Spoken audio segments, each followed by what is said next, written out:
All right. That gospel was supposed to wake you up. Yeah. For a moment, I thought that I'd seen the Liverpool, goalkeeper around who was going to take goals like offering. So. Liverpool is, I mean, they are mending their wounds. Kindly don't make it arise this early morning. I went on to YouTube to watch a repeat. I thought that, maybe because of the repeat, they will change their tactics and score, I don't know. But they are walking alone, They're not walking alone. They have support from a lot who? of fans. From who? The rest of you, I mean, anyone apart from Real Madrid is their supporter, really, because you all didn't make it. You don't expect Man United fans to support Liverpool. It doesn't No, it's certainly. We're actually seeing against on Sunday. Aside Man U, pretty much all the other teams will rally around because you really didn't get there. Okay. It's first and second matter. I mean, it's just one issue. Sympathy, the rest of you are all second. Sympathy. I think my team, Accra Folk, is thinking about getting the Liverpool goalkeeper. Then you obviously fail. But the team is already this thing, and you want to be distraught, and you want to add a distraught. All right, good morning, Ghana. We're back on Tuesday morning. A wonderful Tuesday morning here with you, and from your homes, those of you watching from your offices. It's a bright Tuesday morning. The weather quite calm and cool. This is how we welcome you into the world this morning. We're asking you to get up out of your bed if you're here to do that and get ready on your way to work. TV3 is where you're watching. This is New Day. My name is Brian. Amma and Johnny are here. Of course, we're here. We have no choice. We have no choice. It's been cold lately. But it's good. Very cold. No, I like cold. And for me, it's not helped. I mean, on Sunday, really? I was surprised because within like 30 minutes of the rain starting, the roads were actually flooded. I can confirm that. At least the Achimota Road, right up until Tessanov, the overhead, and then area. It was flooded, and I was scared because if in 30 minutes we can have that serious a flood, then what happens when it's extended to maybe an hour? And the people who already live in swampy areas. I think there's a big problem. The big problem is that we're told we'll spend about 1.5 billion or so to dredge the door and the silt, the gutters. So in the week when the silting and dredging was done, we didn't get this. Right. 2 weeks after we're getting it. So there's a problem somewhere. So it means that we've gone back to choking the drains. Yes. Could it be that the Malam interchange project could have affected it? Because Accra is a low-lying area, and the periphery and the octopus effect that comes along with it. Plus, we know there's an attitudinal problem. Right. We just gloss over it, and we want to always run to AMA, LADMA, LECMA, whatever it is, and blame them. We have an attitudinal problem. We need to fix it and solve it. Could it also be that really our engineers are not getting something right? Because we keep doing the same thing over and over, and we're not seeing results. Look, I've been asking questions why we have gutters constructed and left uncovered. Maybe George has answers. George, good morning. So. Good morning. You have answers to our flooding problem. You got answers to the questions. Okay, I mean, change start from us. So if you're able to, I thought you were going to use your. Yeah, but that change starting from us, we've been doing. I mean, at least in some areas, people are helping and they're doing what they should, but we still see flooding in it. Of course, like maybe it will reduce, but communal labor. Communal labor. To clean the gutters? Yes, we should. But I think overall there is a technical engineering because on the roads, there's nothing much. No one really dumps rubbish on the roads technically, but then you see the roads getting flooded. So is it that when we construct the roads, we don't make the drains adequate for those roads to be able to seep the water into it? I think that, look at the La Paz area. The AMA told us that they had cleared the people with the rezoning of the districts. That leaves the domain of the AMA. But La Paz is full, is back again. And the problem we're told is that once they sell and leave, they leave the rubbish there. Who takes care of it? With whose money? Johnny, let anyone who lives in Accra drive through the stretch from Circle to the heartbeat of Accra, the Rollins Circle, after 8 o'clock. Right. The amount of garbage left on the streets after. A similar thing happens around Medina. Exactly. I was about to mention. One baller. It's serious. It's serious, and I think that we need to start because we know the problem. We say we generate 3,000 tons of refuse. Exactly. We're only able to collect 2,2,500. So What there's happens to an the extra 500? goal. And every day there's a backlog of 500. And we have been What talking happens about to it? landfill sites for many years. But who talks about landfill sites in the 21st century? But even if they started off with that, then at least we know we're doing something. But Singapore is importing we haven't even gotten there. Singapore so what are we doing? is importing boiler to change its energy fortunes. We are talking landfill sites to plant the boiler so it sips into somebody's house, the stench and everything, and then we'll come back to square one. What is wrong with us? A year ago, Major Mahama met his Exactly. dead. And that's in our history. Yeah. He had services already underway at St. certain Catherine. places in memory of him. Let's hope that it serves as a lesson that we're not going to go back to it again. Absolutely. Okay. Okay, so news is up next here on your favorite morning show, New Day.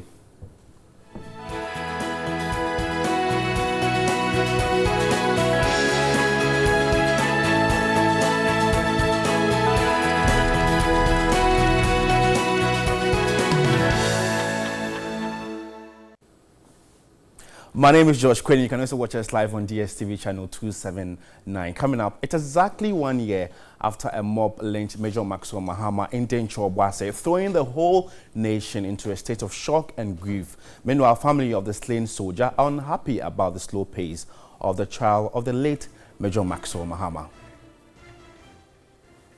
Registration and instant issuance for the National Identity Card faces another setback in spite of several postponements.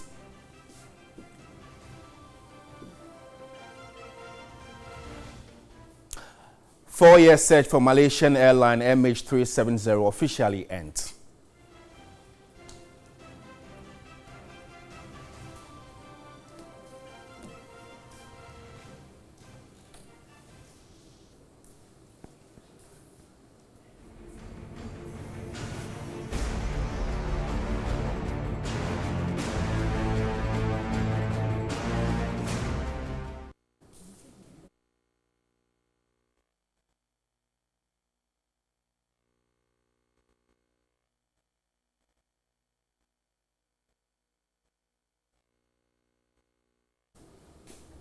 We've got the details of these and many more stories all coming up in the next 30 minutes. On to our very first story. Father of the late Major Maxwell Mahama, Captain Dennis Mahama, retired, has expressed disappointment in the ongoing trial of the accused persons. He spoke on New Day. With the trial so far of the perpetrators of Major Maxwell Mahama's death. The criminals are in court, or should I call them suspects? They are in court. Yes. And so we just have to leave it at that. Have you been happy with the way the trial has progressed? I cannot be happy, but frankly speaking, I'm not happy. Because when I attend court and I hear the line of action of defense counsels, it just beats my mind. It beats my mind. I say, what are you trying to mean by these questions and all those things? But, well, it's the law. I'm okay with that. Still on this development, it's exactly a year after Major Adam Mahama was lynched by a mob in Dencho Obuasi, now New Edubias Obuasi. A sword cutting ceremony for the construction of a monument will be held today, that's May 29, to commemorate the first anniversary of the death of Major Maxwell Mahama. But a New Obuasi, otherwise referred to as Dencho Obuasi, residents are hopeful no such memorial would be erected in the town. They express fear of being haunted by the unfortunate incident which led to the death of the soldier. And Komla Kuche has a following report. An early morning, but the village center of New Obuasi is already buzzing with activity before the locals leave for their farm. Jennifer Murphy seizes the opportunity to sell donuts, which she has done for almost 2 decades. 60-year-old retired soldier Isaka Suleiman is up from bed and readies himself for the farm. Isaka, tell me, you have 3 wives. And the senior one, the seamstress. The one for them, the seamstress. She's a hairdresser. And the third one, she's a nurse. You are a big man, you are a big man. We began a journey of 20 miles into his 2-acre farm.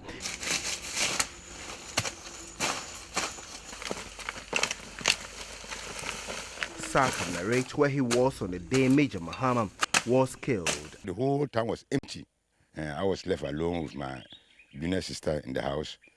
I made my families to leave to Dunkwao. But then... How did you survive yourself? Okay, I was always in the room. I don't come out. I come out once in a while. But did they meet you? When the soldiers came, did they meet you? They meet me. They meet me, but they told me to be in the room. And if anything, I cook in the room, eat in the room there, urinate in the room there. So it wasn't easy.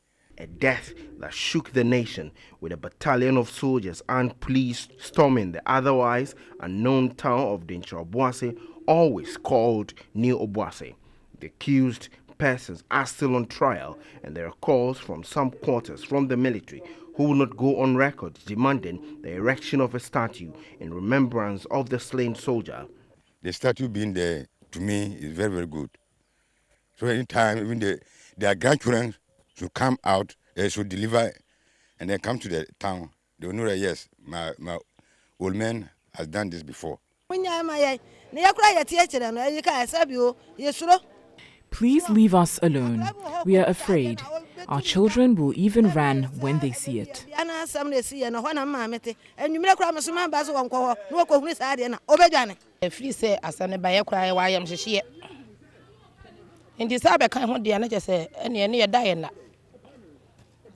Fear has gripped us. The events linger on.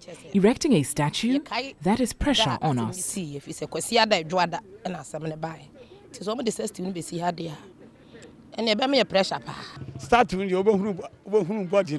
With the statue, we recall the body. When we see his body, fear will grip us. This is the spot where Major Mahama died. He finally gave up his life somewhere around this point, exact location in the gutter here where he lost his life. There's been talk about the erection of a monument of the sort, but there's been a divided opinion on it as to whether the family will agree or not. It's 1 year that has not been decided yet, but members of the community, some say it is not necessary because the memory still lives on or still lingers on, and they think that the matter should die its natural death, in as much as it is in court now for judgment yet to be given. Komla Kluche, TV3 News, New Obuasi. You can engage us on stories at so4 on our social media platforms. On Facebook, it's News on TV3, and on Twitter, it's News TV3. We're still staying on this development. For 4 months, the only health facility in New Obuasi was closed following the death of Major Maxwell Mahama. All 4 health personnel manning the facility fled the town for fear of their lives. A year on, TV3 visits the Chips compound that has only 3 beds used by males, females, and children at the same time. Here's another report by Komla Krichi.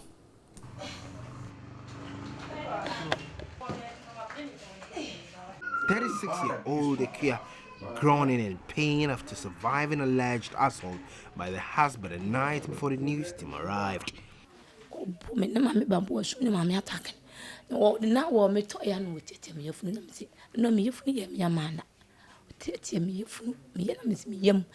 He punched me, stamped his feet in my groin several times.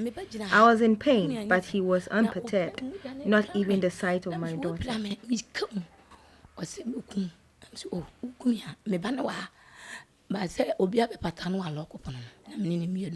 She was brought to the Chips compound hoping to get better, but the facility could not meet what she desired. Investigations by the news team show the husband assaulted her over disagreements with her brother. TV3 later confirmed the husband as one of the acquitted and discharged suspects in the Major Mahama case. Efforts to reach him proved unsuccessful as he's reported to have fled the town. The staff midwife of the Chief's compound says the facility cannot handle her case. We checked the BP and then the BP was good, so injection was given to her and then infusion was set up for her. But still, she still complained that she still feels severe pains. So it has become a need for me to refer her to a bigger facility for them to continue the treatment. These are often cases reported to the facility which is unable to handle them. Manned currently by 2 people, the challenges are enormous. Drugs and consumables are in short supply. The event of May 29, 2017 led to the facility being shut down for 4 months. Death was recorded as a result. Because of the incident, so many people were having hypertension, HPT. Yes, even since I came here, about 3 or 4 people came here and we fed them, and then unfortunately they lost their lives because of the high BP. 7, a population of over 3,000 people, pressure has been brought to bear. The closest facility is at the district capital, Diaso, which is 9 kilometers from the town. When the destiny fall, I have to deliver her. That is emergency delivery. I have to do the emergency delivery for her. Other than that, we have only one ward. It contains male and female children, and the best there is only 3. So when somebody comes for delivery and then somebody is there, you can't admit a person for delivery. So as for delivery, we don't do delivery, but in case it is emergency, then it forced me to do it. Posters to the chief's compound has been affected due to stigma, but these 2 nurses say they are bent on giving their best to the community. Komla Kluche, TV3 News, Neobuase. Trust TV3 to give you more updates on the 1-year anniversary of Major Maxwell Mahama and our bulletins today. Away from that development, let's delve into education, where senior high students in the Pando district of the Volta region are reportedly trading sex for sanitary pads and study materials. An ongoing study has revealed. A study by Echido Women Network, an NGO, also identified poor parenting and peer pressure as major causes of teenage pregnancy. Here's a report by Peter Kwadato. Education of the girl child presents a dynamic opportunity for female youth to build sustainable careers and livelihoods. However, limited access to menstrual care remains a barrier to education for a significant number of girls. UNESCO estimates that 1 in 10 African girls misses school due to menstruation, a state of affairs that leads eventually to higher school dropout rates. Lack of access to menstrual hygiene is a barrier to education for a significant number of females. A good number of females reportedly stay out of school when they are in their menses, hence poor performance and increase in dropout rates. The John Mahama administration, in a bid to reverse the trend, introduced a free sanitary pad initiative for needy schoolgirls in 2014. The initiative followed reports suggesting that girls dropping out from school was increasing due to lack of access to sanitary pads. But the full implementation of the program hit a snag, subsequently suffering a still at the end of the public debate. However, latest reports appear to have given credence to the need to relook the initiative. Some of them cannot even buy pad when they have their menses. They use cloth. Some of them use 1 pad twice. Some of them are involved in this boyfriend-girlfriend just because of this. An ongoing study at the Pando Technical Institute in the Volta region so far suggested that girls who shy away from using rags during their menses continue to stay away from school. Others, the report maintained, are trading sex for sanitary pads and other school materials for want of parental support. Some of them tells you, because my mother, my father cannot provide for me, that's why I enter into this kind of relationship.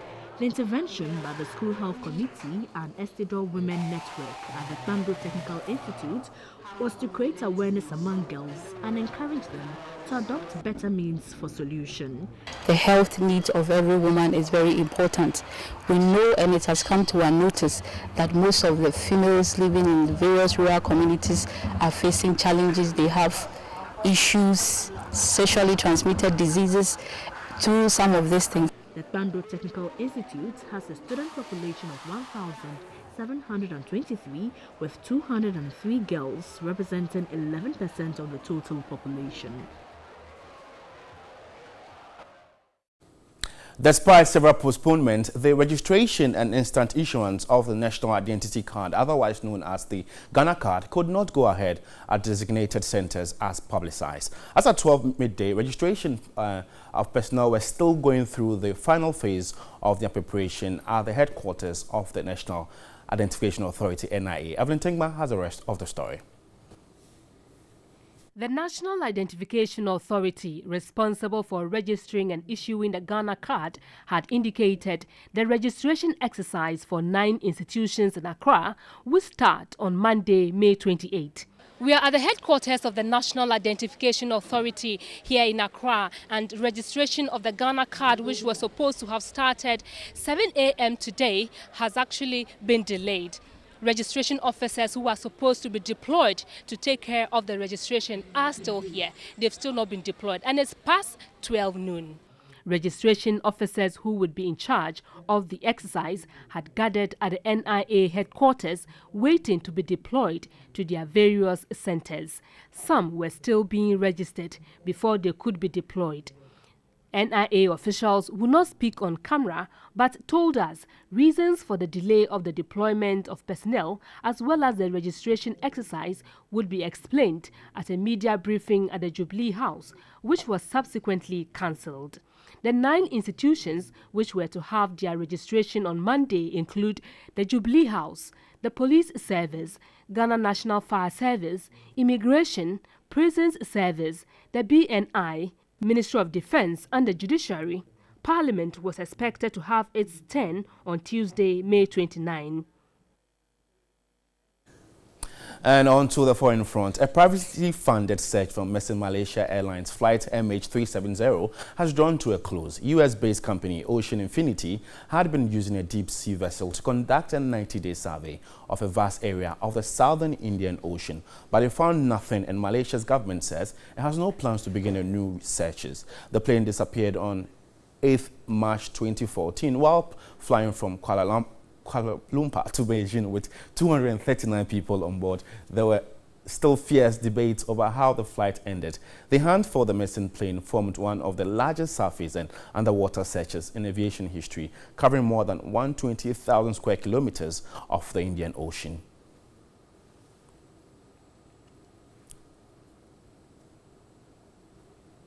And that's how we wrap up news here on New Day. But you can get more news updates on our website, 3news.com. We're going for a quick commercial break. New Day continues right after. I'm Josh Quidden.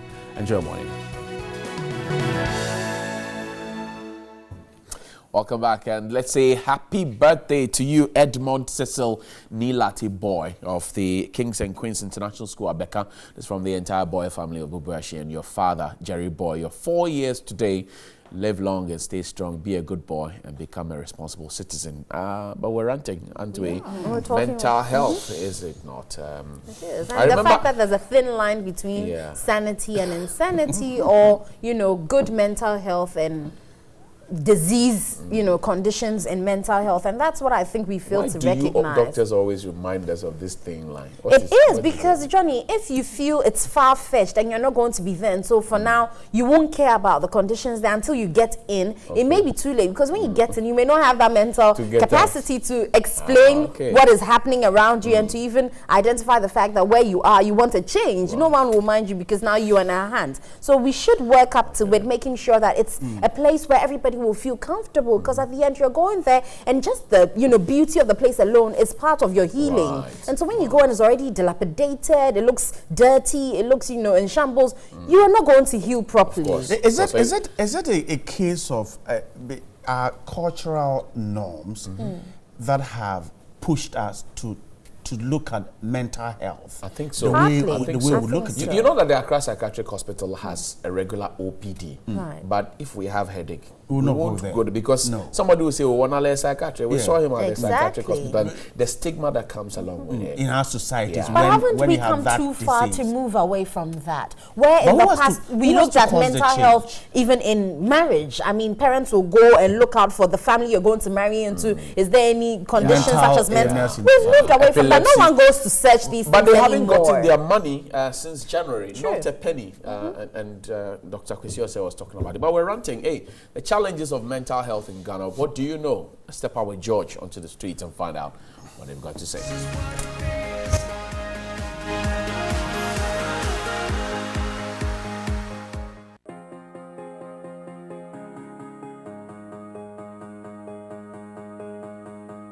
Nobody here knocking at my door. This is what it feels like.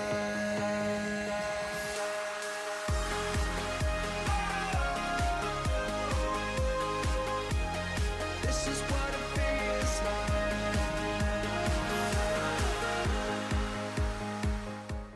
A very good morning, and we are doing mental health. It's estimated that over 650,000 Ghanaians suffer from severe mental disorder, and a further 2,166,000 Ghanaians suffer from moderate to mild mental disorder. But it will surprise you to know that the doctor-patient ratio stands at 1 to 1.7 million. And so the question is, can mental health get the desired attention it needs? This is Daily Rant. Let's keep talking.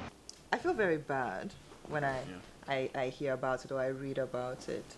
And I think it's very unfortunate because we know holistically as a person, you can't have physical health without being mentally healthy as well. So when you read that even from 2016, when you read even the kind of budgets that the hospitals need, Pantang needs a little over 15 million. Accra Psychiatric too, they need I think a little over 3 million. Ankaful too, they need a little bit over 4 million. And they get a fraction of that in the hundreds of thousands. And even that amount that they are budgeted for from the Ministry of Health, they don't even receive it. Then you're like, how are these patients getting the help that they need? Exactly. That's the first thing that you think of. And the second thing is, if it was to happen to somebody close to me or in my family, how will this person get the assistance, the medical assistance that they need? So it's very troubling when you hear these reports of lack of financial assistance for the mental health facilities. We don't treat mental illness like every other illness, like malaria, fever, and all those other things. And I think it's high time that everybody, including the government, come together to work on this. It's not been a priority of successive governments, and you can see from the infrastructural developments at these facilities. It will shock you to know that most of these public mental health facilities are pre-colonial facilities. And since we got to the Fourth Republic as a country, nothing has been done to improve these facilities. And it's a very bad thing to visit these facilities. I'll urge your viewers to take it as part of their social responsibility to visit those who are mentally sick, and will find the deplorable nature to which these patients have to go through on a daily basis. I won't say it's just this government, successive government.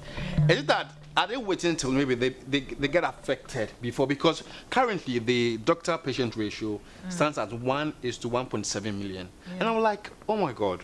Yeah, literally. Treatment gap of about 98%, which means like only 2% of the population gets the treatment that they need. That's terrible.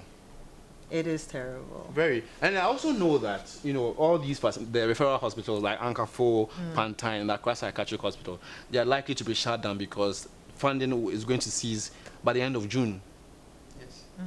And when Dr. Osei talks and the ministry doesn't get it, he always complains, and the ministry is like, I don't know, I think he talks too much. That's what the ministry thinks. And that's the only way out. Currently, when you look at the budget they send to the Ministry of Health and the actual receivables from the state, you would see the gap, the deficits to which they have to run with.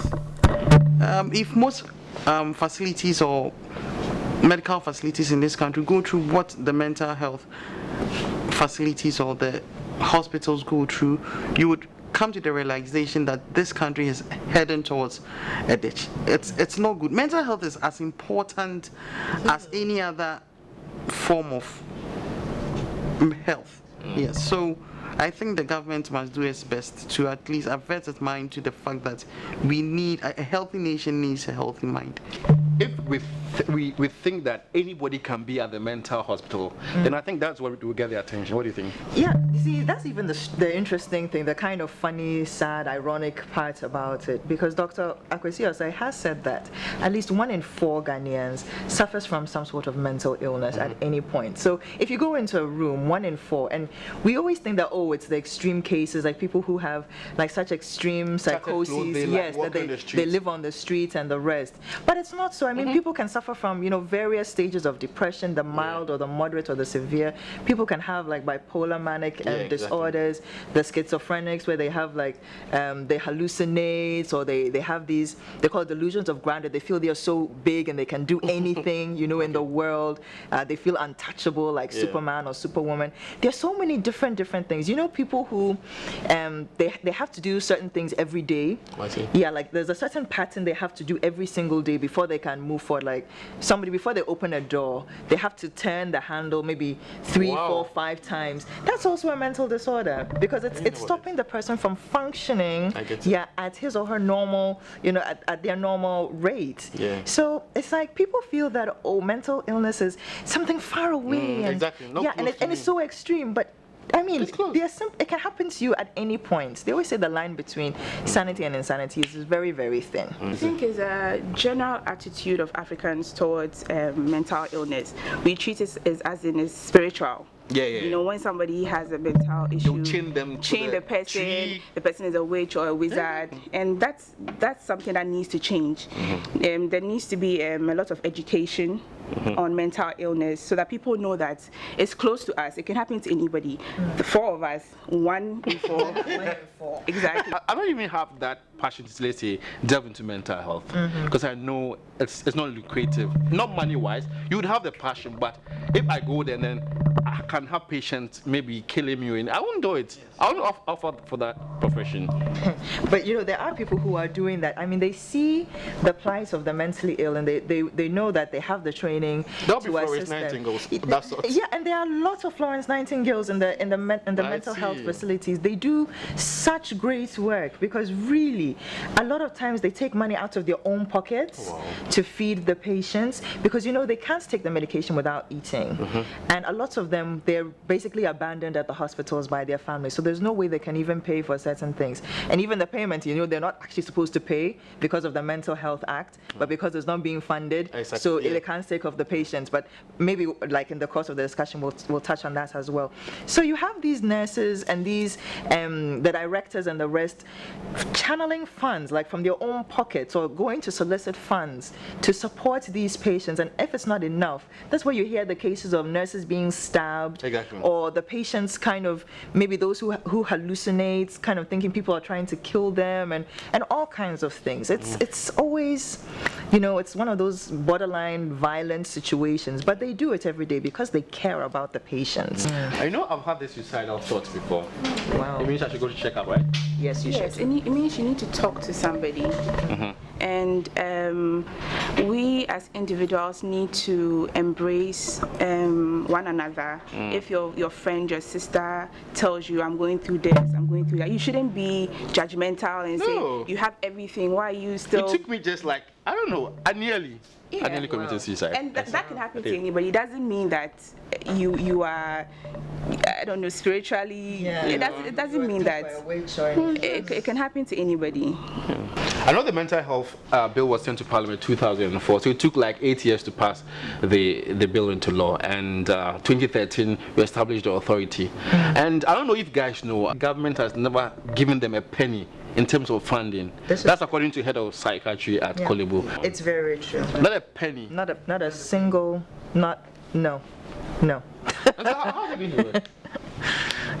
Hope and a prayer, I think. That's how the mental health authority, and then foreign. Then they also have foreign donations. I know DFID. Yes.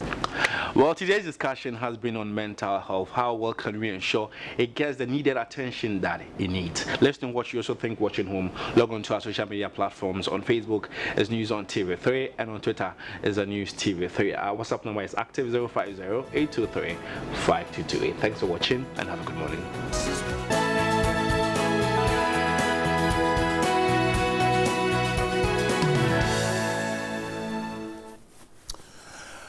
Right, good morning once again. Now, the newspapers are ready. The front pages are blasting with some headlines. The Finder is starting the morning and says that NIA to issue 88.9 million cards. That's in 15 years. The Finder says that it has a document revealing the breakdown of the 1.2 billion cost of the project. It is captured on the front page of the Finder. Also captured here, the Kwesi Nyantakyi issue. I know nothing about Nyantakyi's fraud case. Deputy Roads Minister Anthony Kabo there. And then Mustafa Yusuf confirmed as a National Service Boss. The Finder has a story.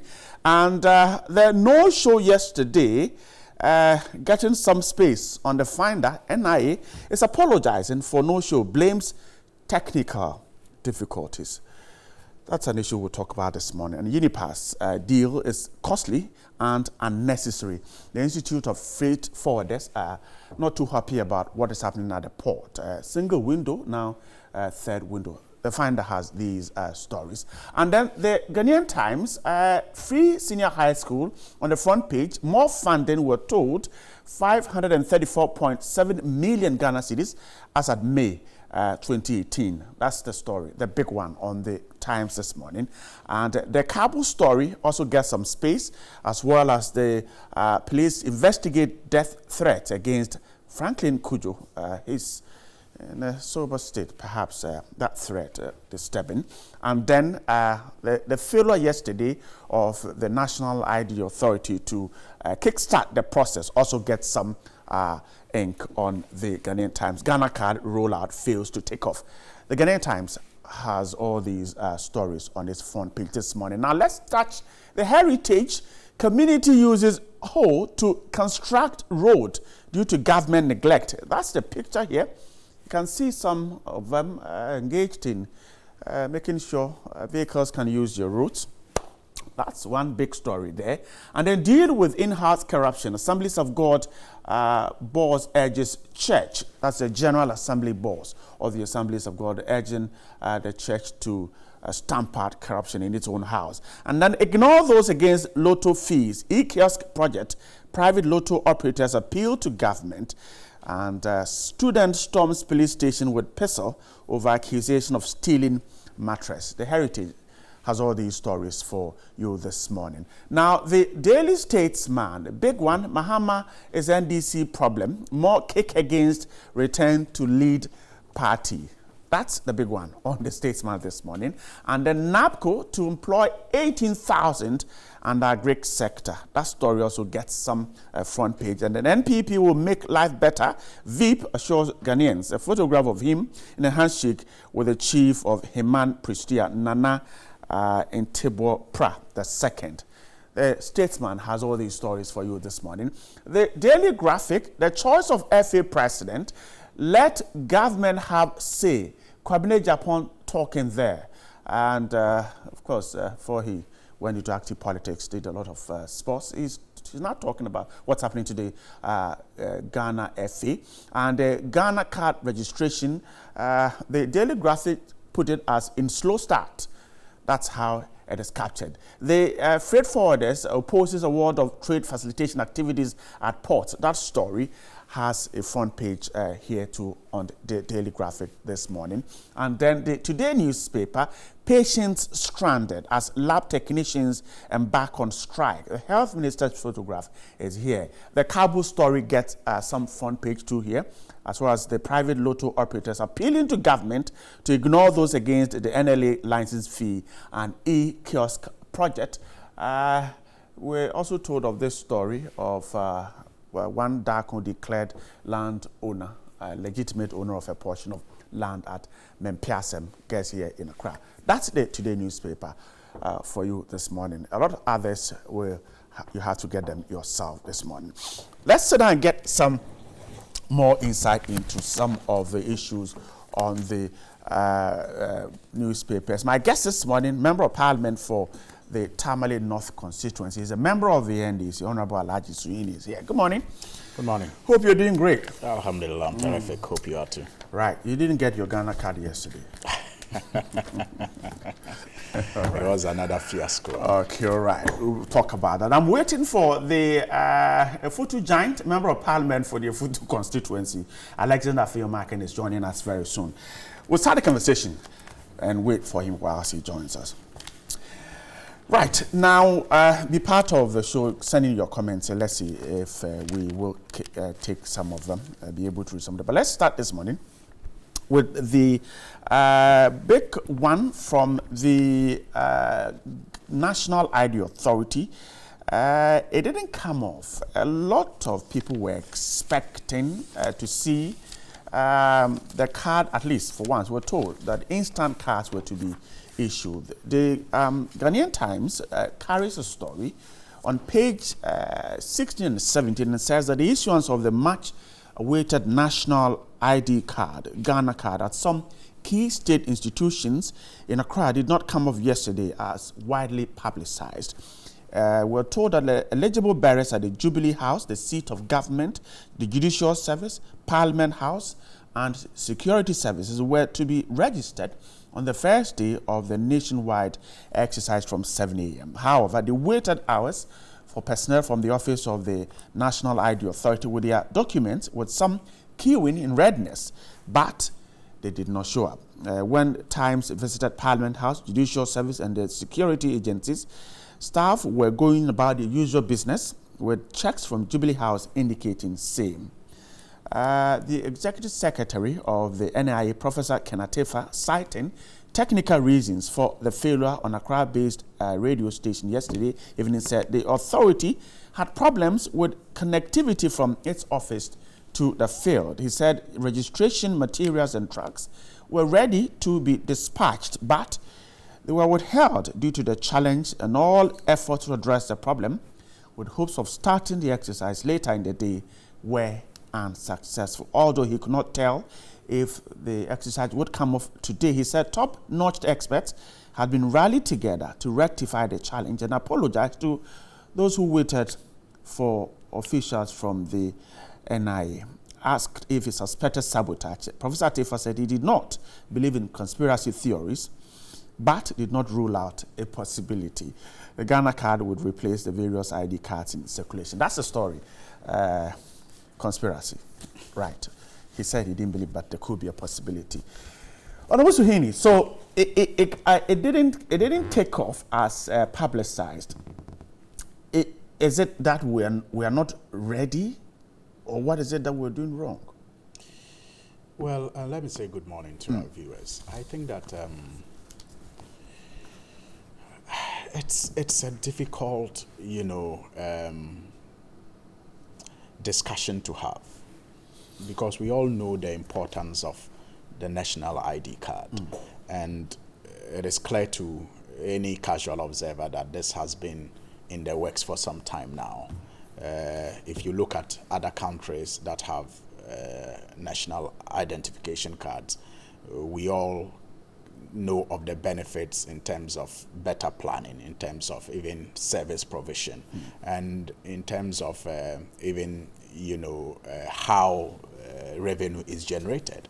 So we have always all known the importance of having a national identification card, and that is why over the years there have been this, if you like, expeditious in some cases efforts to make sure that we all have it. I recall that at some point the cards were being issued, right. Data was taken, biometrics were taken, and they were supposed to give the cards at a later date. Later they distributed some cards. In fact, I have my card.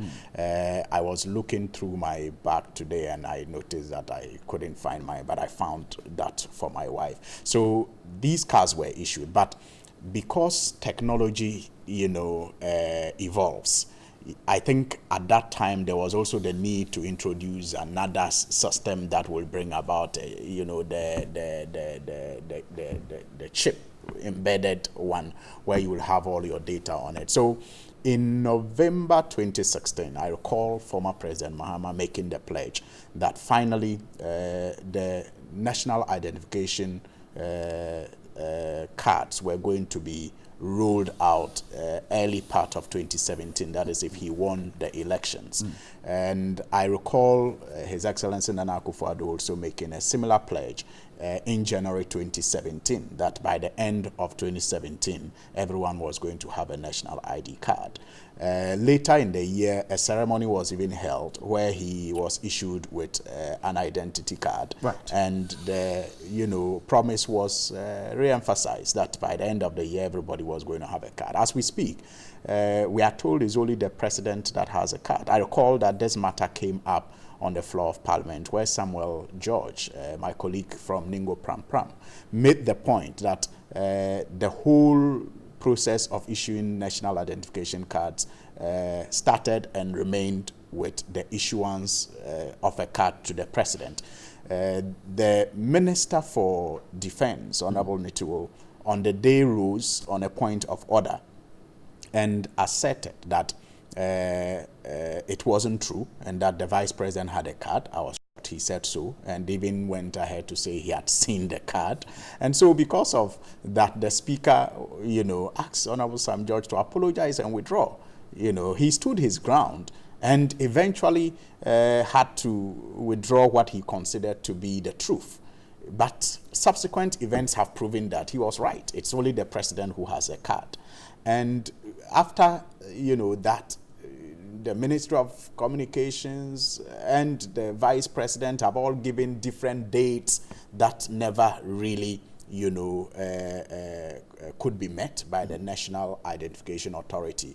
And so when the publicity about yesterday's event started, I think about 3 weeks ago, one would have thought that all the T's had been crossed and I's dotted, and nothing was going to surprise anyone at all. Even as at yesterday, the publicity was still ongoing and very, very, fiercely being carried out by media houses, given time that it was going to be rolled out, institutions that had to make themselves available. And for the whole day to be wasted the way it was, especially at some of these places, in expectation of, the start of this exercise, I think it was just needless. And I think it amounts to some level of super incompetence. I see. There's nothing else that will... I can't understand why nobody anticipated this. I can't even understand why as late as even 8 a.m., 9 a.m. yesterday, they were still given assurances that this was going to be corrected, only for us to be told that, in fact, this problem that they claim was the reason for their inability to roll this scheme out yesterday was detected last Saturday.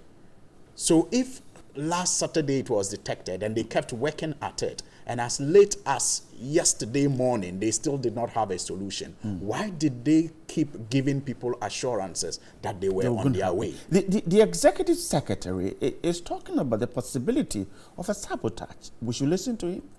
I think it's ridiculous. Why will anybody sabotage a process such as this? Like I have said, it has traveled through President Kufuor's era. It has traveled through President Mills's era. It has traveled through President Mohammed's era. They have all contributed to what we have today. And so if it is the turn of, President Nana Akufo-Addo and his is just to roll it out, why will anybody want it sabotaged when we have all, contributed one way or the other to getting it to the stage or state that we have it? They have what I feel may be the problem is how they have dismissed some people from that place. I see. You remember the job replacement exercise that was carried out across state institutions. Are you suggesting that perhaps certain expertise has been taken away from the authority? I suspect so. And that situation is being felt in almost every institution in this country. That is why CLOSAC will even come out to organize a press conference to complain about how people who have the expertise are sidelined and responsibilities given to people on the basis of political affiliation. I suspect that could be the point. But again, another issue that came up yesterday that I think we should not gloss over is the cost of this, exercise. We'll come there, but isn't this the what you just referred to, the removal of or the pushing into certain positions of people with political affiliation, isn't that the reason why perhaps the executive secretary could be talking about the possibility of a sabotage? Well, so if there's that possibility, then they should be telling us who will be sabotaging them, because they, I am sure, on the suspicion of sabotage, dismiss people, without any, cogent reasons, but merely on the suspicion that they were political opponents. They dismissed them. In some cases, they transferred them to places where their expertise cannot be utilized. So if you have empowered your people you think are your political loyalists and things are going wrong, who else? Why were you transferring them? In fact, some of them went on radio. I remember one member of parliament to justify why they were doing those transfers and sometimes dismissals, because they wanted some loyalty. They wanted to take control of the system. And so if you have done all of this, and strangely the people of Ghana have tolerated it, because I know they used not to in the past, they raised, a lot of concerns about winner takes all and how it needed to change. But strangely this time around, all this dismissals and transfers from the National Identification Authority, from BOST, from TOR, from National Health Insurance was happening, and we all just looked on. The back in the day talk of winner takes all and its effects, were missing in our discussions. So people tolerated those actions of yours, and you justified it by saying that you needed people you could trust to work with. So if you have this on your hands, it's just embarrassing. It's just you're a member of parliament. Yesterday you were supposed to have been one of those to have gotten the card. Did you at any point get information that, hey, we are unable to come over to do what we're supposed to do? Not at all. I was in my office from about 9 a.m. till I left at about 4 p.m. And I got no indication from anybody that the exercise wasn't going to come off. The snippets of information I actually got came from the media, but no formal information whatsoever. And that's why I'm saying it's unacceptable. It was a waste of everybody's time, and and again, the kind of excuses that I've been given are just technical reasons. Right, and I'm saying technical reasons we are told they detected on Saturday. And as at 8 a.m. yesterday, they still had not fixed that technical challenge. Yet, they kept assuring and advertising that the exercise was going to be rolled out. Who were they deceiving? I'm grateful. A member of parliament for Tamale North constituency is a member of the NDC, Honorable Alhaji Suhini. My next guest or second guest just joined us, the man from the Futuland, Honorable Alexander Finyo. Good morning. Morning, sir. Hope you're doing great. It's tiring, but we are on. Okay. You didn't get your card yesterday. You're a member of parliament, so you were supposed to have gotten yours yesterday. That's all you want to tell me is that the NIA could not that's what the NIA take off said. yesterday. They said they couldn't take off yesterday. They couldn't take off yesterday. There are certain technical reasons. I can understand if anybody criticizes them. I would also want to criticize them for their inability to begin the implementation after having advertised and all that. But sometimes these IT issues, there could be some difficult times. I am hoping that they will be able to fix whatever the problem is. This is not a matter for partisan politics. If there are problems there, they would have to fix it. And they should also know and not be deceiving the public or create a certain impression that, oh, all is well when it's not well. It makes life difficult for the government. It's an independent state institution with the mandate to implement a government policy. All of us are looking up to them, and we don't expect anything less. So if we take their word for it, let's hope. Today is Tuesday. Right. Let's give ourselves up to the end of the week, late at least, and see how they're able to deal with it. The point is that this national identification card will help all of us. Okay, issues of double registration, issues of unreliable data. Once it is rolled out, from what I gather, it's going to be an all-inclusive, one-stop shop identification, where even Electoral Commission will rely on that data there for registration and all that.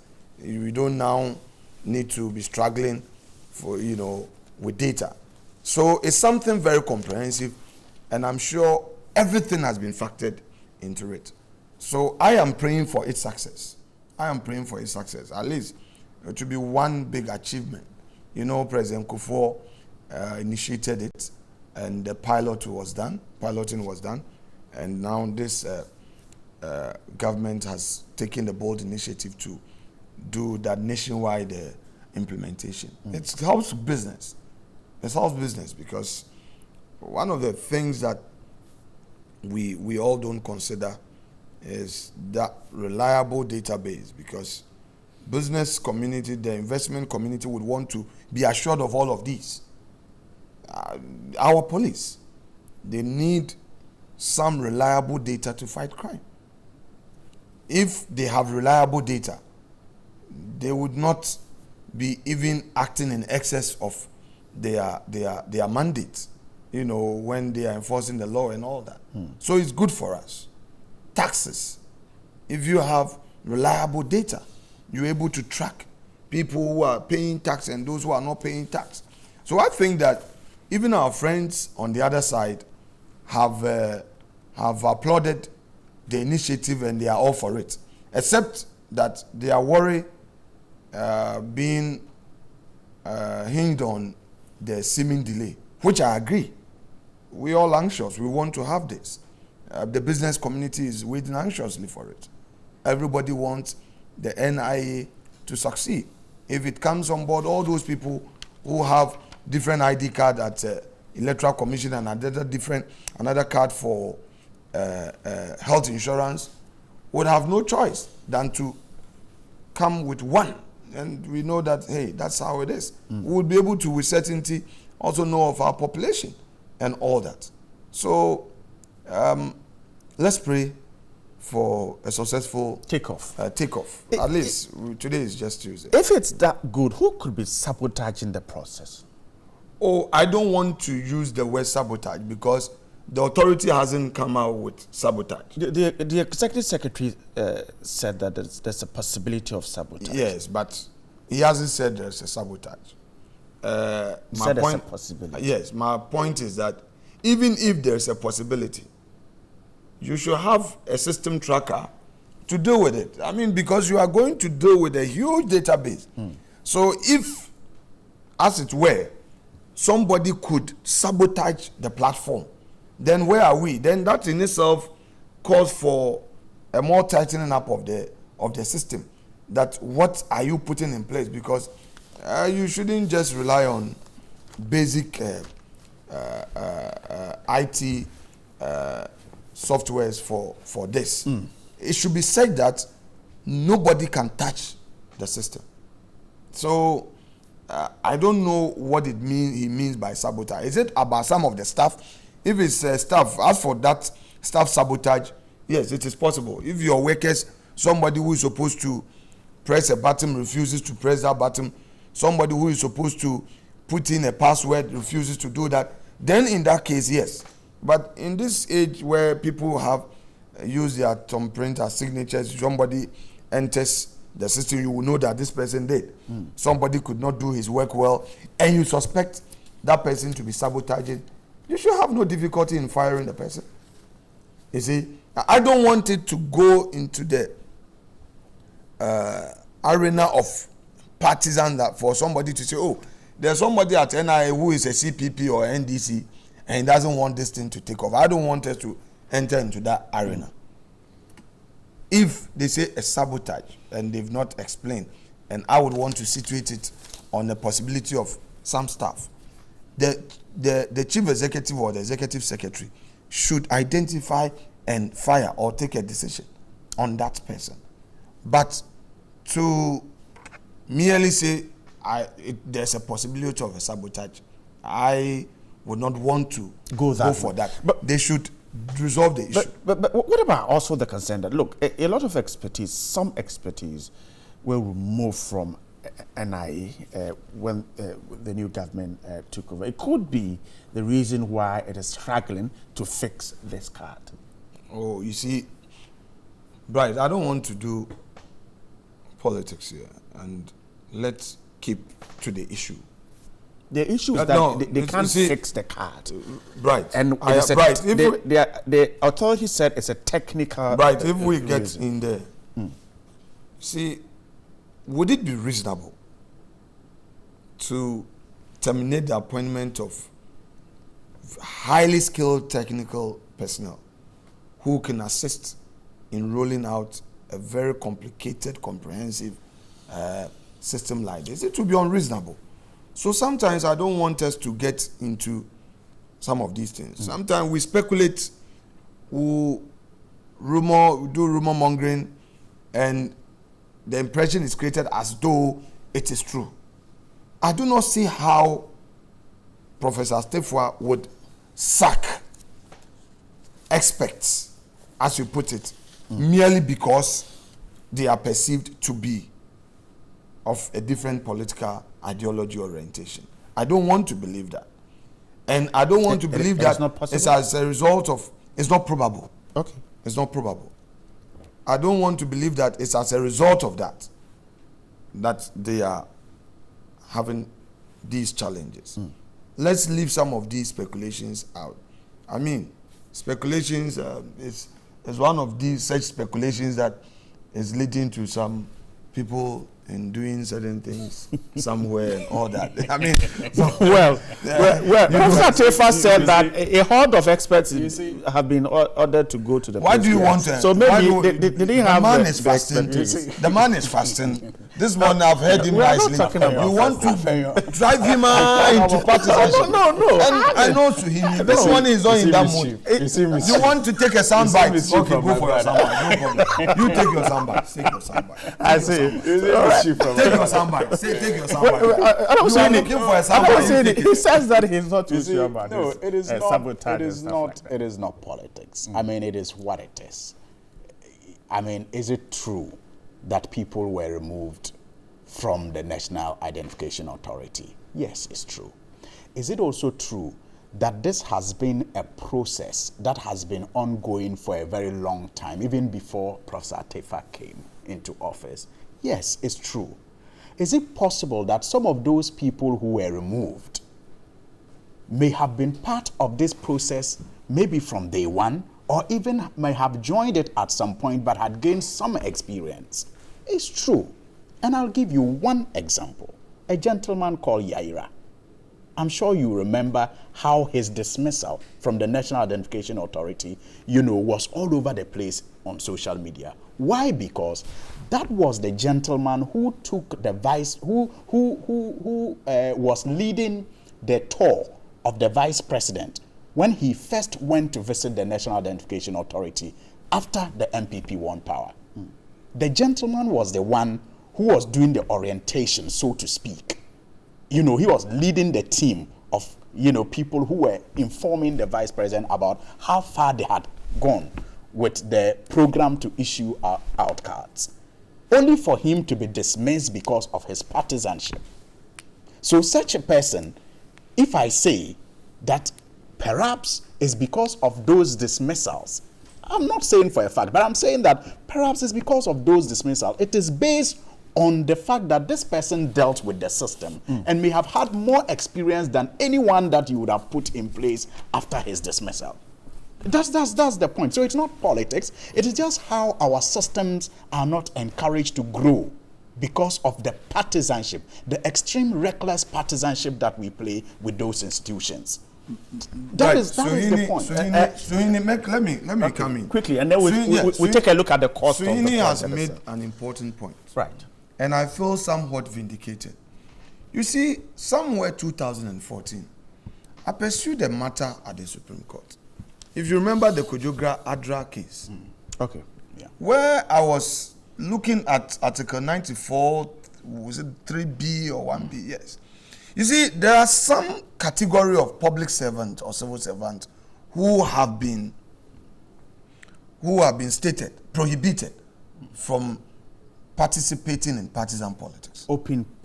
No. Whether partisan politics, that you cannot do this and all that. And I felt, upon interrogating that provision in the Constitution, that there are other parastatals, there are other state institutions where these individuals are there, but they think that they are not part of that category. And there are problems. But because at the time I was in opposition, well, I couldn't make my case well. I couldn't win that case. It wasn't because we were in opposition. No. I'm talking about the public support. Okay, right. No, the public support. Okay. The public support. Yeah. Because I realized that, for example, the constituency chairman of the NDC in Efutu was a staff of Ghana Highway Authority. And I felt that it was a problem. Because if there's any change of government and an MPP party comes into office and you work at the Highway Authority, you are supposed to support the government of the day. There will be difficulty. GES staff was also contesting on NDC ticket. These are some of the problems. Why would somebody not touch somebody at GRA? Because GRA official knows that, look, I'm a civil servant. I don't have to show my color. Somebody at NIA, he's forgotten that MPP will not be there forever. Then today he has maybe Nana Akufo-Addo t-shirt. You see him at rally. People are taking pictures.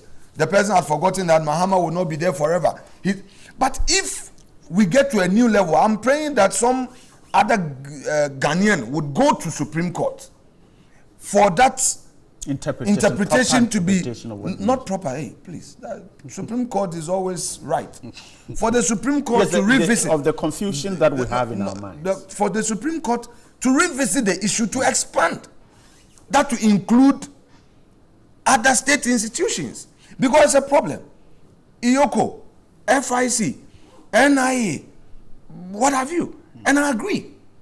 People may show their party colors, but because professional. Yes, but what I'm saying is that it should be said that the order should be said that you wouldn't even have to show.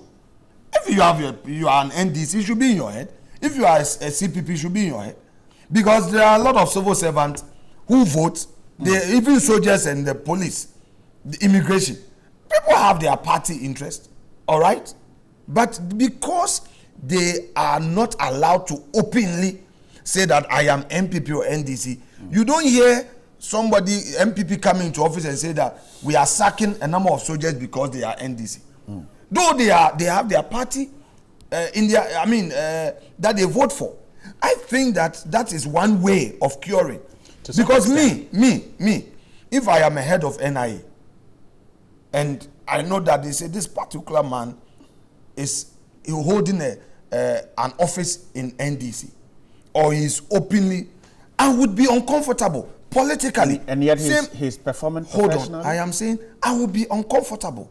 Despite his professional output. You see, yes. Suhuyini, don't let us say this off the screens. You and I know. You and I know, as political thinkers, you are sitting somewhere. Yeah, I don't know. you, no problem. You're fasting mood, Joe. You know that, you and I know that as political leaders, when we sit to take decisions and we see somebody really openly showing his party colors on the other side, certainly will not be comfortable. You know. Yes, but what about the person? I agree. Is performing his professional duties? That is the balance to strike. But I'm saying that it is difficult. It is really difficult. You are an MPP. You are a minister. You have been told that your chief director, you see your chief director, showing that he is NDC. He says that I am the regional chairman of NDC. He is a director at your ministry. Critical policy decisions. Would you give it to him to implement? That is a problem. Let's face it. But so the neutrality thing it's critical. It is, you see, it is better to say that this particular office, you are a public servant. Don't show your party colors. Go and vote, all right.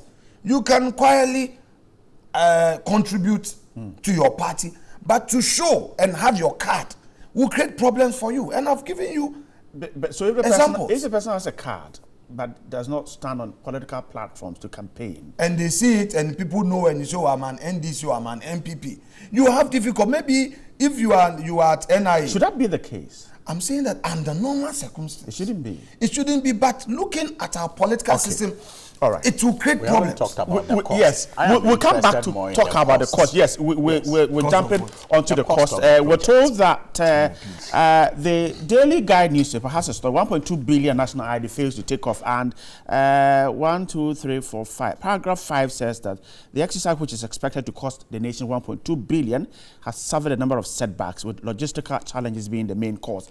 It says tongues are already wagging over the cost of the exercise. Now, government is contributing $531 million, and the private partner, Identity Management Systems, IMS, providing $678 million. When I come back from the break, they'll take a bite at what is in $1.2 billion and how government can raise that money. Stay with us.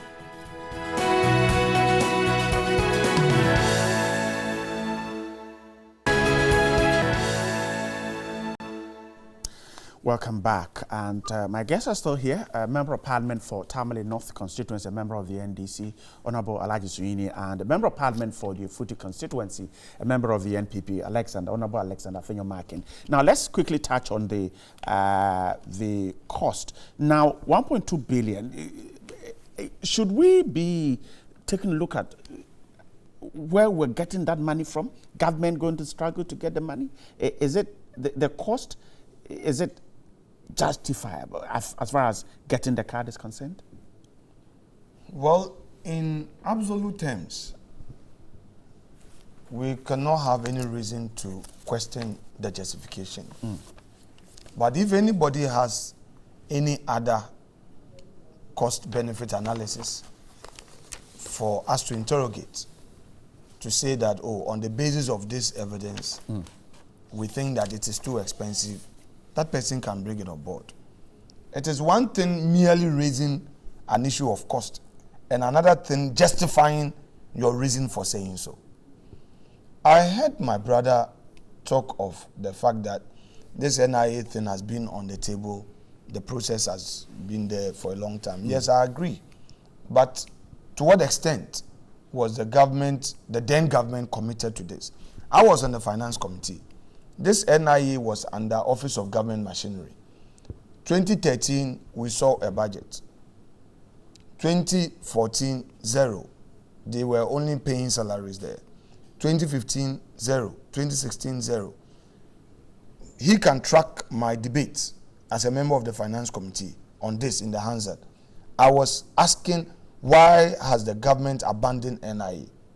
So it isn't the case that some comprehensive rollout had been done, or some costs had been put together, or that even government sought the approval of Parliament to spend some money for the takeoff of this project. So all those things are not available. So it would be unfair and very unreasonable to now suggest that it is too expensive. It is not? Or that, no, I'm saying to be unfair. What will be the basis? Right, you see. 1.2 billion. Right. You are doing a nationwide implementation. If you say it is expensive, I am saying that it will be unjustifiable if you are unable to provide evidence for us to compare. So, in absolute terms, the cost as put out is justifiable. If somebody else has some other information to say that no, you could have done this at a lesser cost, these are my facts and figures, then there will be a debate. But in the absence of any other superior information to counter this, it would not be right, in my view. Is government able to raise 124 million as a share of its part of the cost? That's a huge amount of money. Well, right. When it comes to governance, and there's a critical matter to deal with, a serious government would have to do whatever it takes to get that money to implement. It's like a national security issue. No president can sit down when there's a national security matter and say that there's no money. You would have to find the money to deal with it, either through internally generated or through borrowing in some form to get it done. So government will have the money because the NIA, like I said, the benefits are such that we cannot afford to still keep it in the shelves. I see. Honorable Suhuyini, so the argument is that since we do not have any other figure to compare with 1.2 billion, we cannot say that it is too high. In fact, it's 1.22. Okay, 1.22 billion. Yeah, 1.22 billion. And I disagree that we don't have anything to compare with. First of all, it is not entirely correct that the NIA was abandoned between 2013 and 2016. There were a lot of, I'm talking about budgetary support. I'm yes, not. Yes. So I argued on that ground. I'll address that. Yes, because at least I was. I'll address that. You see, they were doing a lot of things to put the program in place and to get the contract going. So in the absence of a program to roll out, there wouldn't have been the need to vote so much money to that institution. You would have only been giving them money required to do the necessary groundwork that they had to do to enable us get to where we are today. That was why there was no budget allocation. No, there was budgetary allocation. What he's saying is that it was not sufficient, it wasn't substantial. Okay. And that because if they were not doing something substantial at the time, and all they did was the groundwork to get this to this point, you didn't need to give them something substantial. Again, at some points they issued out cards. I just told you that I have my cards. This is the one that was issued to my wife. We have it. But the thing is that this is what was going to be improved upon, where you will have the chip now being put on it. And at that point, right, you recall that a contract was actually being given and awarded at $115 million US. The NDC, was going to execute this project at a cost of $115 million US. At the time, our friends in NPP who are in government today said it was too much. I recall Soft Tribe owner, Chinre Hesi, is that his name? Yeah, that's his name. Yes. On City FM, saying that the exercise could be carried out with $10 million. For $10 million, I recall that. $10 million.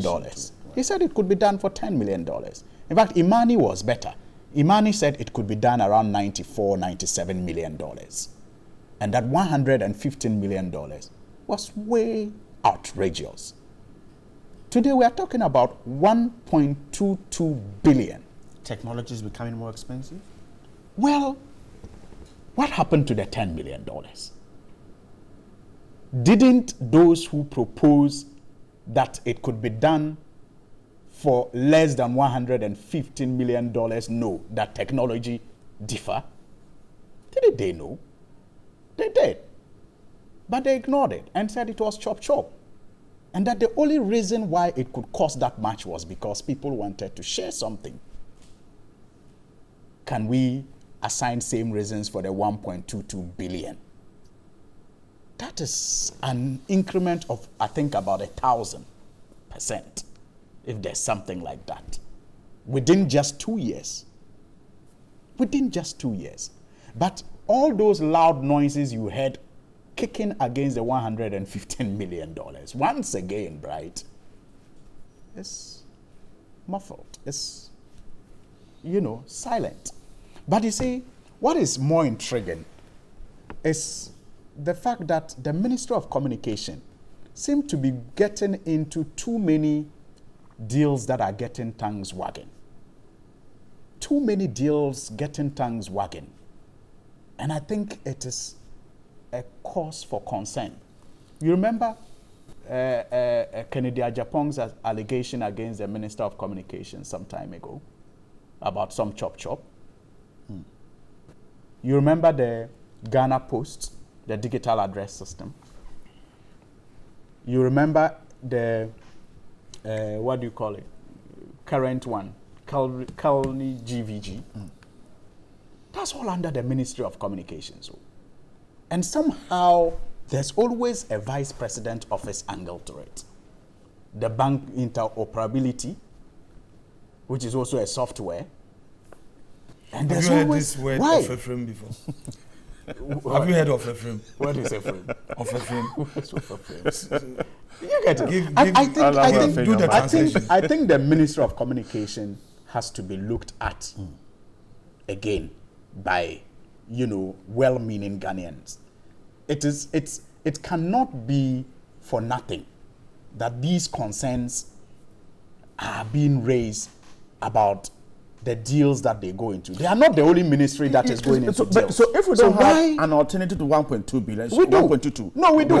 We do. I told you that it was for 115 and we said it was too much. That's 2 years ago. Yes, we said it was too much. Can we put the same figure I'm saying that we will need some justification why the people who told us this exercise could be done less than 115 million are now saying they will do it for 1.22 billion. Right. I think my brother... We need a breakdown. Right.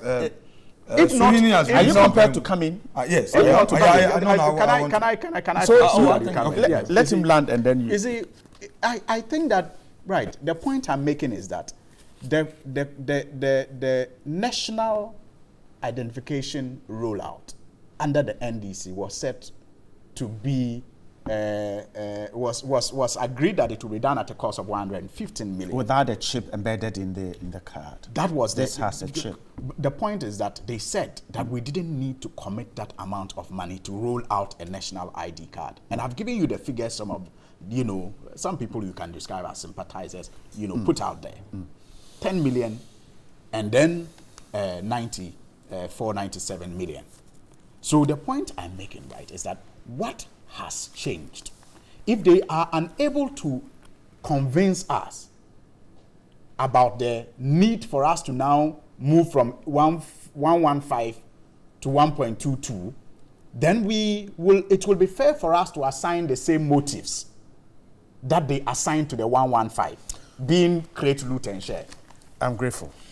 Right. I think we could discuss yes, Mr. sure. Rollins. Yes, right. Quickly. We can discuss. When we are discussing issues, it's important for us to deal with facts.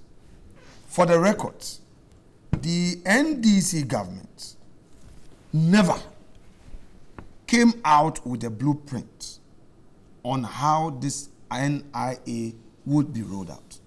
2, the government did not come out with an official cost of whatever form of implementation they were going to undertake. For the records. So you don't believe it's 115? No, please. That's a different thing. I am saying that for the records. There was no official cost. I'm not into imaginary figures. No, I don't want to go there. He's just making the figure, that's what I'm asking. I have said, and if you want to challenge me, you should get me the official document. The NDC is out of power. So what are you saying? But I am saying therefore, that there is no other figure to compare. Okay. Therefore, he should not get into this. Now, he smuggled in this issue of South Tribe and Imani. No, the comment of Chinurese, I don't want to go there. I am dealing with the issue of Imani. Look, when the AfriWave issue and the Suba issue came, his government was divided. Time will not permit us to talk about what happened in Parliament. The government officials disowning government program on the floor of the House. We saw all that. At least this government has better managed this issue. Look, these telcos dealing with their matters, there's money in that area. People are coming out with all manner of versions. The bottom line is that before the implementation of this deal, government of Ghana was paying $1.5 million every month to AfriWave, $1 million to Suba. Keep it simple. Every month it was $2.5 million.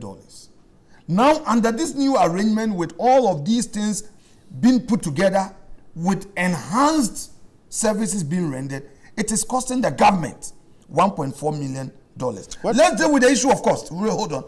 I have followed the money debate. The point is that you therefore cannot suggest fraud.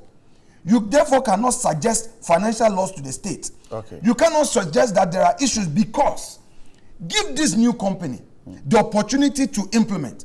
If they fail, you have an issue. But if you are arguing on cost, hold on. Can he also ask that we should get an explanation as to what is going into 1.2 billion? Is that no? We are not talking. No, we've moved from the 1.2 billion. We are dealing with the. We are dealing with the GVG. No. I normally call it the GVG issue. Okay. Look, forget about Kel. They say it's not GVG. Don't worry. They say it's not GVG. Don't worry. No problem. I am saying that they have run out. I have followed the Imani debate, and I read in full all their concerns. It appears to me that Imani is not even arguing on the basis of cost again. So I'm saying that on the cost, this government has saved $1.1 million because if we had kept the existing deal, which nobody was complaining, the Suba AfriWave, we would be paying 2.5 million. With this new arrangement, it is 1.4. Now, people are saying that the experience of the company, they are talking about experience. When it comes to copyright issues, when it comes to IT, it's not about the vehicle that you use in moving does not matter. So you see, sometimes people. If I have the technology, I am an expert, and I've just registered my company. It's not the age of the company that is going to implement. Okay. It is my expertise. I will leave that to my it's not. You know that. To make a judgment. He's struggling. I mean, this. I wanted us to talk about the GVG matter. Mr. Rollins, former President Kufuor, but I have run out of time. I have run out of time. I'm so sorry. Too bad. But just 1 second. Major Mohammed's 1 year today. Briefly, a quick one.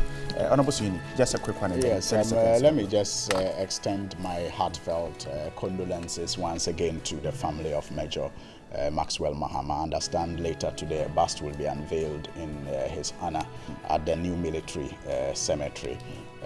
He will forever be in our memories. I think that never again should this country experience that kind of inhumane treatment to one of the people we all know have taken a vow to die for us. Right. They should not die in the manner that he died, if indeed their oath is always to die for us. Let me rely wholly on the views expressed by my colleague without more. I'm grateful. Alexander Afenyomarkin is a member of Parliament for the Futu constituency, a member of the NPP. Honorable Alhaji Suyini is a member of Parliament for Tamale North. He's a member of the NDC. We're grateful you send your comments. Stay with us. We'll read them when we return from the break.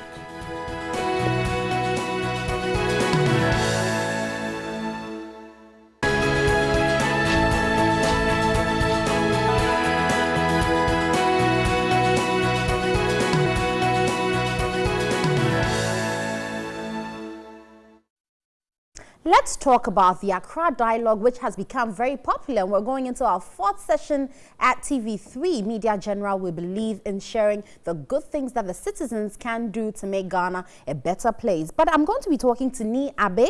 He's the program coordinator at Frederick Edbert Stiftung, and he's here with me to explain why they have partnered Media General into getting into the Accra Dialogue. Ni, good morning. Good morning. So let's get it started. We're having the 4th series, and you've come on board to help, talk about the President's mandate, the role of civil service. Tell me why your foundation is partnering us to champion this cause. Okay, so let me first of all mention that this particular program, the Accra Dialogue, is organized by the Institute of Public Affairs and in partnership with the Friedrich Ebert Stiftung and then also Media General. Right. So the reason we have Media General as one of the partners to this program is because I think since we started the Accra Dialogue last year, I think February last year thereabout, we've had the Media General as one of the key media entities that have been part of this engagement. Right. And so this particular year, we thought of why don't we come up with a standing partnership between these 3 organizations. Okay. We have Media General, the Institute of Law and Public Affairs, and Friedrich Ebert Stiftung. Okay. And we all know Media General to have a wider reach. I mean, the scope is huge. So, I mean, that's the reason we've come to this partnership. Right. Yeah. But interestingly, why would, your foundation positioning itself to talk about the President's mandate and the civil, service role in this? Okay, so let me first of all mention that the Friedrich Ebert Stiftung is a social democratic political organization. Right. It's a German organization anyway that seeks to promote social democracy, economic development, and security policy. Right. By now, our line of work, we partner with local organizations on the ground. Okay. So with Accra Dialogue, we are partnering with the Institute of Law and Public Affairs. So we partner with them, they come up with the topics, and then I agree that why don't we discuss this issue? But this is critical today because, we're all privy to the news that the president, as we speak today, has close to 1,000 presidential staffers. Right. And it's a cause for concern, actually. And we think that as citizens, as taxpayers, it is very important we go into this discussion because this has serious concerns to taxpayers' contributions and serious concerns to good governance and what have you. Very interesting factors that come to play anytime we talk about presidential staffers. Very well. So those who are interested in coming to this to learn a thing or two tomorrow are also interested in finding out who's going to be there. Yeah, so we have very interesting panel members. We have 2 chiefs of staff. Okay. One was the chief of staff under the Kufuor regime, Kojo Impini. And then we also, I think Kojo Impini has been the second longest serving chief of staff after Nana Tudazi. Yeah. We equally have Prosper Bani and John Dramani Mahama. So these are guys who have been through the system, they understand the terrain, they've had contact with the Civil Service Commission, they've recruited, they've employed people to work under them and what have you. So they are there to share the practical experience. We equally have those who are coming from academia. So we have Professor Adai, who is a governance expert, we all know him from GIMPA, formerly of GIMPA, and also Kwame Nahoy, a local government expert and a legal academic as well.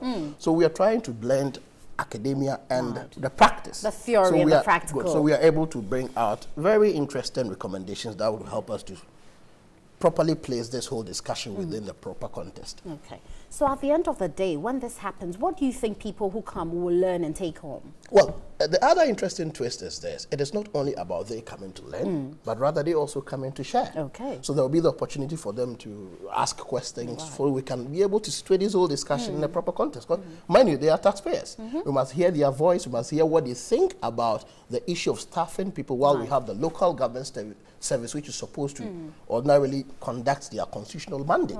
So they are there to learn and also share as well. And it's going to be a very interesting segment because opportunity will be given to them to speak. Okay, so what time are we meeting and where are we even meeting? So we are meeting tomorrow. It starts exactly at 4 p.m. So it means that before 4, by 3:30, we should be seated because this is going to be carried live on air. Media General is obviously our partner in this regard. And so by 3:30, we should be seated. It is happening right here at the Executive Theatre of TV3. And TV3 is close to Afrikiko anyway. I think everybody knows TV3 anyway. You come and sit. Good. Just come and sit in the studio, the Executive Theatre. By 3:30, we are going to even lock the gates because, in fact, we've been receiving calls, people asking what time, when are we to be there, can we come by 12, can we come by 1? So people are really coming to, if you don't take a gate crash, actually. So by 3:30, we should be seated, and then by 4 exactly, we will move. Yesterday, I spoke to all the speakers, the panel members. They are all in high spirit. They've all confirmed their participation. Our moderator as well, Mr. Edmond Foley of the GIMPA Law Faculty, very interesting chap, is equally ready in high spirit for tomorrow's engagement.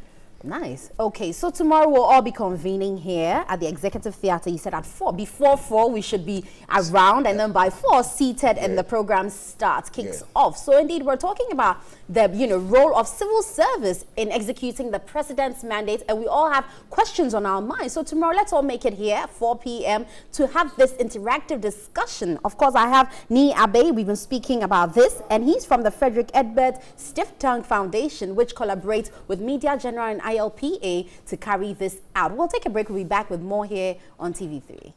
Wind up, pretty girl, wine on my body. Helicopter gun, wine from me. Feeling you.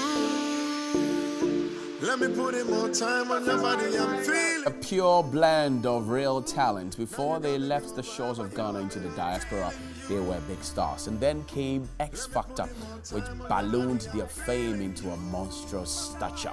They've joined me here. They're back home.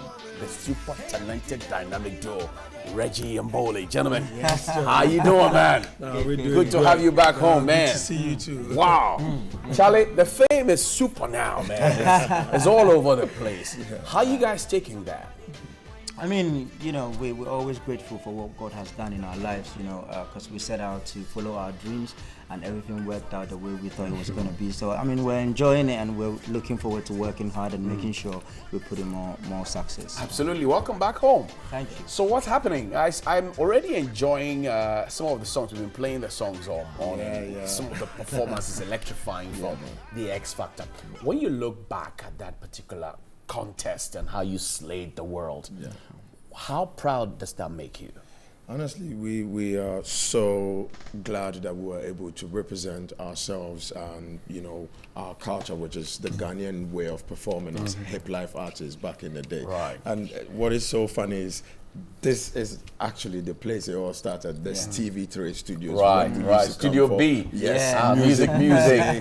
So it was the same energy we replicated on that world stage. And we're really happy about what we did. If you look at X Factor, for example, and the lessons that you picked from there, if you had a chance to impact anything on our Ghanaian musical scene, what would it be? Well, I'll say in terms of, let me narrow it down, in terms of making our talents transcend the borders of Ghana into the circles of the world. I'll say it all boils down to systems and structures.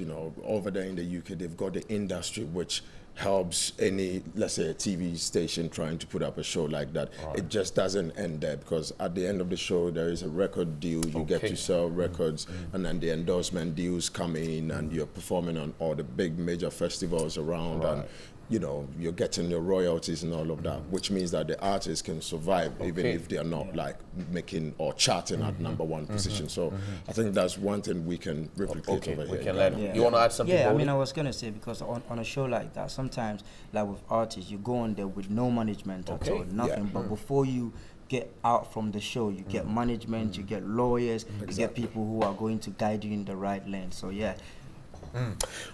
people see the outlook, Reggie and Boli, they're excited. You look very good together. Is there a time when you fight? Well, no, I don't think we don't ever. We've actually not even argued before. Okay. Because the thing is, first of all, I respect him. Okay. And he respects me. Right. And we all, if anything at all, if I don't believe, because at the end of the day we're a deal. Okay. Sometimes the idea might come from him. It doesn't. I might not really be into it, but because I know we're doing this together, I will believe in. Because if he says, "Yo, I think this is gonna work," and I don't have an idea what this is gonna be, I just say, "You know what? We're together. I will join forces with you." Because when we achieve it, it's both of us. Sometimes it might come from me like, "Bro, I think this is what's gonna work," and he said, "Oh, I'm not really feeling this." I'm like, "Bro, believe me, I need your support." We do it. If it goes well, fine. If it doesn't go well, life still goes on. So then I'm asking this question because you're old guards. Yes. You've been in the Ghanaian system, being out there in the diaspora. That's right. We started off with a lot of growth. VVIP is 20 this year. That's right. Wuta broke up, they came back. That's right. 4x4, we're not too sure whether they're breaking up or they're together. D2, so many groups have come and gone. Keche and all of the priors back as well. You were individual stars on your own, two towers, before you came together. So what advice would you give would-be groups, existing groups, or people who are thinking of running a solo career?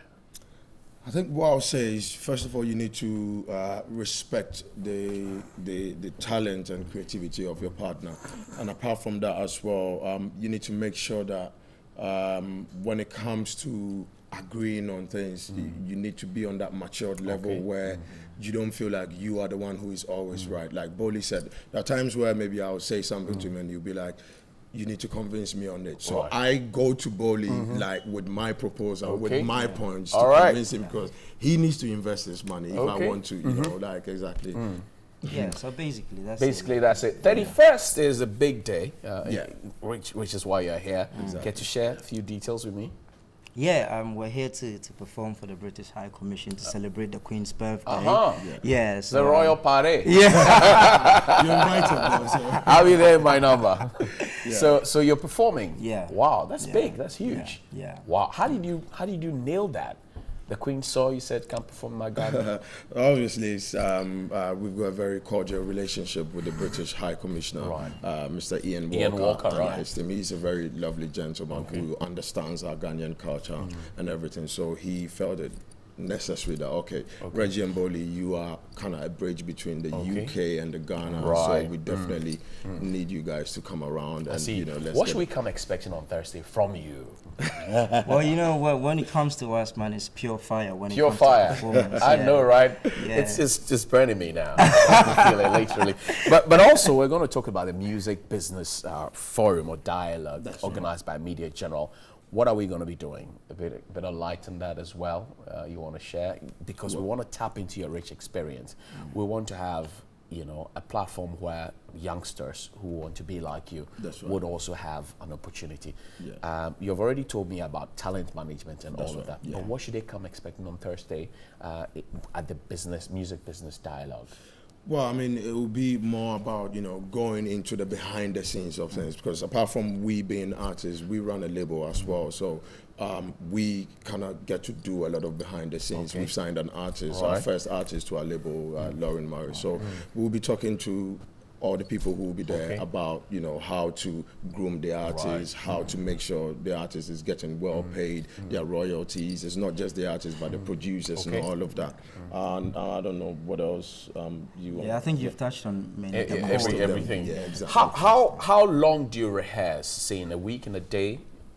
Is there a schedule like that? Literally with me. Yeah, I would say it depends on the type of gig we have. You know, because there are some events that they would actually ask you for a certain dress rehearsals and all that. So you need to go through it. But apart from that, we have our own like way of doing things. So if the show comes in, so you wake up. What happens? I want to know. I want to get. So basically, I want to get under your skin. Yeah, if we've got a performance, like let's say most of the time when we've got a performance, we go through the set list. Like I call Reggie, like, okay, this is what we're gonna do. We're gonna be on stage for like 45 minutes. We're doing that track. We're doing that track. With this track, because we've done the tracks over and over again, it's like a second nature to us. So we just have to talk through how we wanna like introduce every song and and then, you know, we just say, okay, I agree with the set list, and then right after that, straight we have to book the rehearsal studio. And then we either do it with a DJ or if we have a live band supporting it, we do that as well. So probably like 2-3 days running over, because there are times where there are certain songs you can play at certain functions. So. There's a single, a new one, Wind Up, that's coming up. But the old songs are still trending. Do you see a clash? The old songs, the old new, trending, and you're bringing a new one. Do you see a clash? Well, we don't really see it as a clash. You know, in this current music climate, you always have to be out there, you know, because releases are always coming out week after week after week. So even after we released our album last December, which has got loads of songs, a lot of it, Two-Face, the DB and all of that. But you still need to. Right now, the Afrobeat scene is really popping in the UK and around the world. So, you know, we're like, you know what, let's give the fans something. There's a lot in there that you need to bring out. Plus, there's nothing wrong. One question that I put out on social media, one question I got, when are we having your concert in Ghana? Your home country.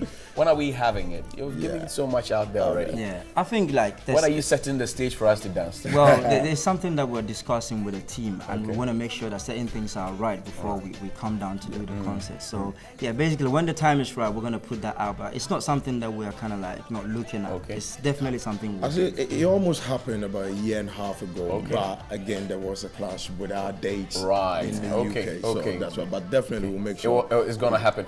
One for me, finally, when are we releasing it? The video will be out worldwide on Friday, this coming Friday, but exclusively on TV3 on Thursday. You heard it. Yeah, exactly. You heard it. You heard it. TV3 gives us so much. So Friday, we're going to have the Wine For Me globally released. Exactly. But on Thursday, as a precursor, it's going to be on TV3. Exactly. And that's why you need to watch TV3. If you didn't know, this is the GJ's Best Morning Show for 2016 and 2017. So we got a bragging right. Charlie, but I thank you guys for coming. We're grateful. We're grateful. And now let's turn our attention to a very exclusive conversation with the second Deputy Speaker of Parliament, the MP for Nadio Kaleo, Honorable Alban Sumana Kingsford Bagbin. Spoke to my colleague Kwachi Afre Nyoma. Take a listen to this one.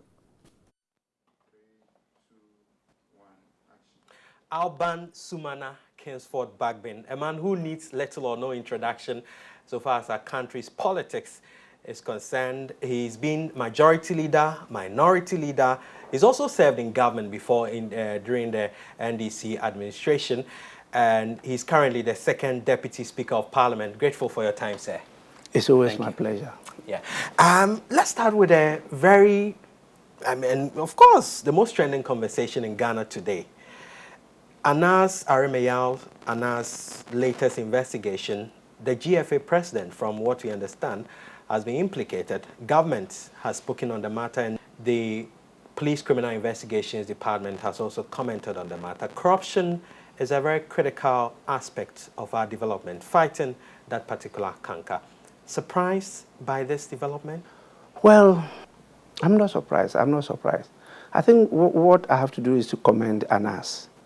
That initiative is so bold an initiative and very risky, very dangerous initiative. But I think he's up to the task. And I will also commend those who are sponsoring him to do it. It looks like the other stakeholders seem not to be doing much. The media, they are doing very well, and they need to be commended. Anas is part of the media. And it's not today. He's been on for some years now. And there have been some of such allegations made against high-ups in the field of sports that had ended up bringing nothing. And so I'm not surprised at all. And somewhere, you think the government will get to the bottom of this matter? Not just government, but particularly the Police Criminal Investigations Department specifically will be able to get. Well, usually I have a problem on how we go about handling these matters. We do much more of public trial than legal trials. You know, we indulge so much in the court of public opinion than in the court of jurisprudence or law. What's happening so far as this you know, we all have snipers of a documentary by Anas. Sometimes they say one, sometimes they say two. They even say there's one on Parliament. We were told that it will be aired on the 6th of June. And all of a sudden, it means some other people have got the opportunity of viewing it before the 6th of June. And no less a person than the #1 gentleman in the country, the president himself, has given an indication that he has had sight of that documentary. There are question marks to this, you know. And as much as I know what corruption means, what are the question marks? The question marks, why him? Why are some people given that opportunity to see the documentary before the general public? Is it problematic? Yes, there is an issue there. Tell me. Who are those behind it? You know?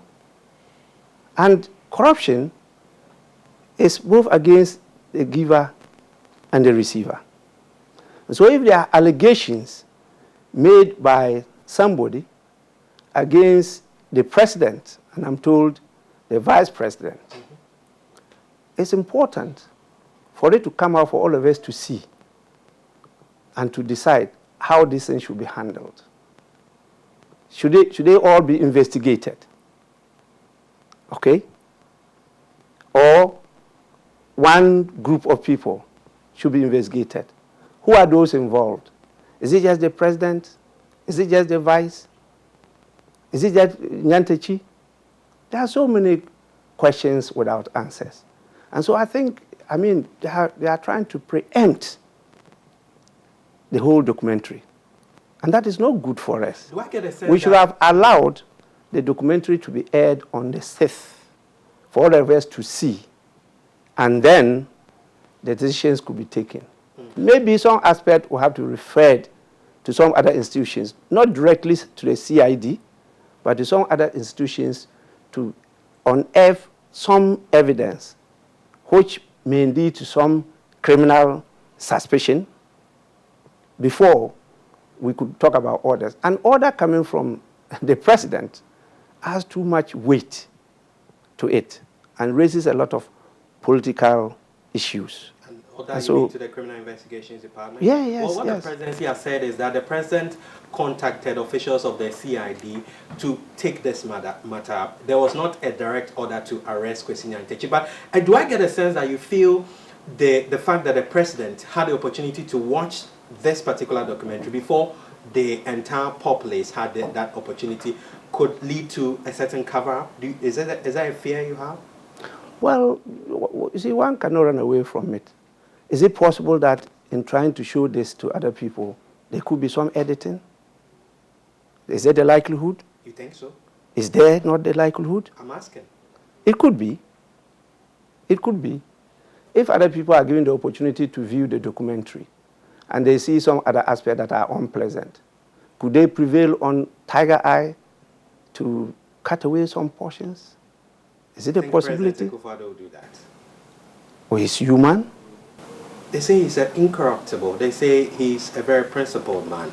Well, he has an opportunity to serve Ghanaians. During that period, we will all be in the position to assess those statements. Very well, let's talk about what you want to do for Ghana beyond your long service in Parliament and to the entire country at large, serving also in some ministerial portfolios, health and all that. You want to lead the NDC first and foremost as the party's flag bearer going into the 2020 general election and then subsequently campaign to become president of this country. What message are you selling to the delegates of your party, first off? Well, I'm forever grateful to Ghanaians for the opportunity to serve my nation for this length of time, being the first Ghanaian to have been in the high-ups of politics and the front line of leadership for so many years. I've been in leadership for 18 years now, since 2001. That's political leadership. And I've been in Parliament for 26 years now. Now, in that position, I've had the opportunity to learn a lot, and to have hands-on experience in a number of areas of governance. It's not just Parliament. I've been in the leadership of my party since 2001, and I've served at the highest level of the party, which is chairing the National Congress of my party a number of times. I have also served since 2001 in the National Executive Committee, the Functional Executive Committee, and also the Council of Elders. So I know what the philosophy, what the strategies and this of our party is. I have also had the opportunity of serving as a cabinet minister for 3 good years, chairing cabinet subcommittees. And I believe that with this kind of exposure, and particularly the global level of governance, and having